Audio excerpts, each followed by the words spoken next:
Hey guys, just wanted to make a real quick video on one of the principles of design called balance. This is just going to be a really quick couple-minute video. Okay, balance is the distribution of visual weight in a work of art. Weight meaning the artwork that's on your substrate, or in this example you can see it's even three-dimensional art. There are two types of balance, symmetrical and asymmetrical. In symmetrical balance, if an imaginary line is drawn right through the center of the work, both sides look pretty much exactly the same, and they're balanced in that way. So you can think of many buildings are designed this way, with a door right in the middle. Old Roman buildings with columns were designed this way, with the same number of columns on the left as there are on the right. And it's a very pleasing structure because there's lots of order. Balance makes people feel comfortable. So it's a great way to start, but you can overdo it. In asymmetrical balance, the two sides are not identical, but differ from one another. However, the elements are arranged so that there is a sense of balance. If we draw this dotted line down the center vertically, you can see the left side looks different from the right side. However, there are a lot of things that still give us a sense of balance. Notice that the width from the left to the right is exactly the same. The gap between this set of blocks here and this set of blocks here is exactly the same.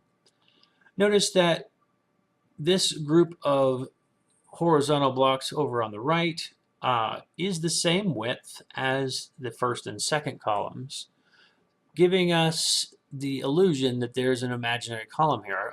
Our brain sort of makes up that negative space. Same with this one in the middle, because they are the same width, and we've established the height of the column in the first imagery.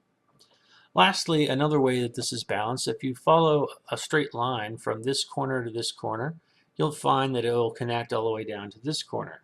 Again, giving a sense of balance in this simple three-block design.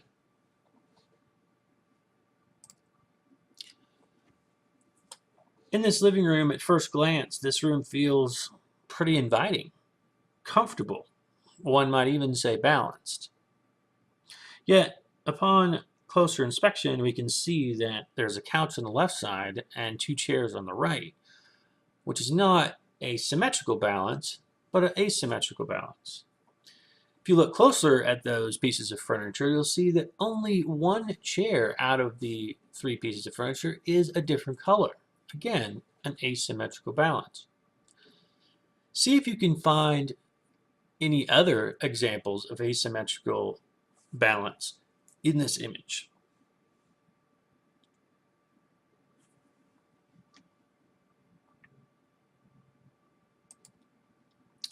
Now, asymmetrical balance can be used with anything. Here I found this imagery and labeled it web design because I was going to start talking about asymmetrical in web design. But as soon as I found this image, it made me think of what was on my drawing table for a comic book I'm currently working on, which is this guy right here. Now notice, again, this is an example of asymmetrical design. I could have taken this and just stacked three equal blocks, and it would have been more of a symmetrical design. But instead, I slanted the top box and then slanted the second box the opposite direction at the bottom.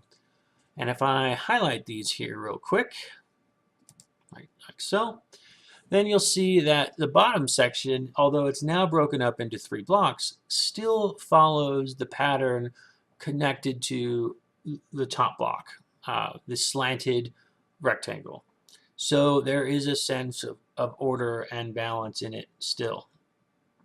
And it also helps with eye flow in something like this. So again, it's a great way to do balance. So now let's take one more look at web design. Here is a great example of asymmetrical web design. First glance, we just see all these colorful boxes sitting atop this gray background. But notice how if we draw a line from the left side of these boxes over here and this section over here, creates this nice V. Notice how the circles in the back are sort of reinforcing that V, bringing your eye down, down, down. Down here, there's lots of little pieces to look at. Also notice that everything in the foreground that we want to pay attention to is in these rectangles, and everything that's more decorative in the background is made with circles and long, ellipses. So again, just a very balanced design. One more example of the balance might be in the color, in that they've covered this page in grays but emphasized and balanced it out with these colorful blocks. Just the whole thing ends up being very pleasing to the eye.